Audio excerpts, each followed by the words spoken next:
The ultrasonic transit time measurement principle is that you have two transducers, one here, and they send sound pulses, ultrasonic sound pulses. Some are sent upstream and some are sent downstream. Well, the ones that are sent downstream, they are actually helped by the flow, while those that are sent upstream, they are the velocity is reduced by the flow itself.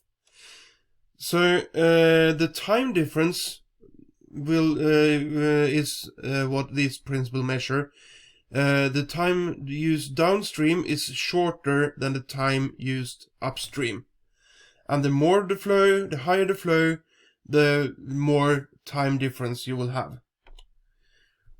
So you end up with 5 equations basically. You have the velocity downstream, which is the velocity of the sound itself in the fluid, and then you have the addition of the flow velocity, but then there is an angle difference. You also have the standard equation that velocity equals distance over time, and the same goes upstream, but then you have a minus sign because this flow is reducing the overall velocity of the sound pulse. And you have the same equation here with the velocity upstairs, distance over time used upstream.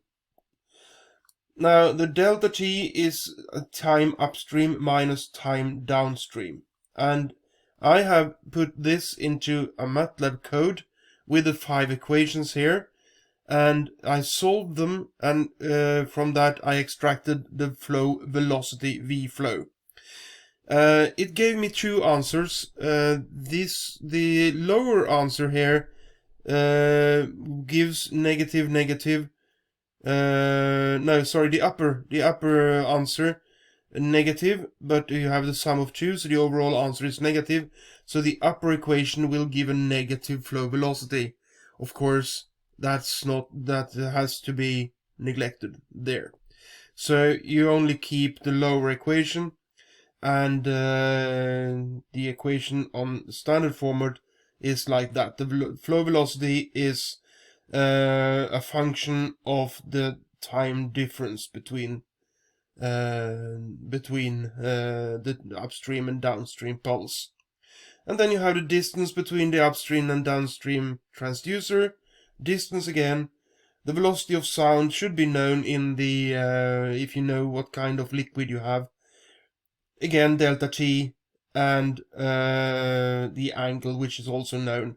So it's overall a function of delta t. You also have another version, which is the Doppler effect.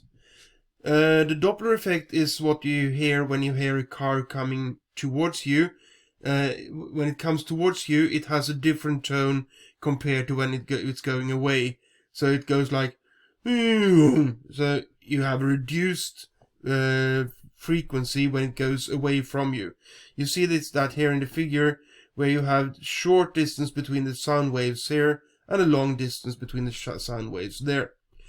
So what you do in the ultrasonic Doppler effect principle is that you send a sound pulse upstream, and that sound pulse will sooner or later hit something in the flow. So you're actually you require that you have some elements in the flow. That could be bubbles, vortices, or debris particles in the flow, and that will send back an echo. And if you analyze the frequency difference between the sound that you sent and the sound that you receive, that will give you an answer of the flow velocity. One good thing about this measurement principle, or 2 actually, is that you don't need a completely filled pipe. You can have a pipe that is only partly filled, and also you can have you can find the if there are different velocities along the flow profile. so you can analyze the overall flow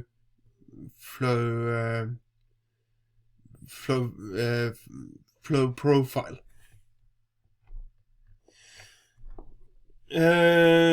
So the ultrasonic meters apply to measure velocity of liquids that allow ultrasonic waves to pass.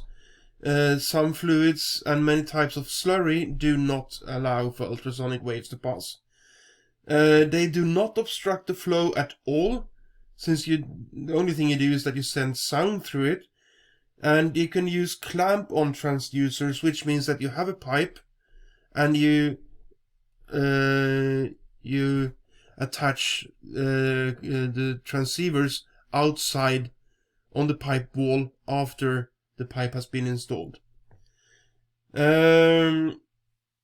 The transit time ultrasonic flow meters are more accurate than the Doppler effect, but the Doppler effect are usually more economical, and they can be used to give the full flow profile of the liquid.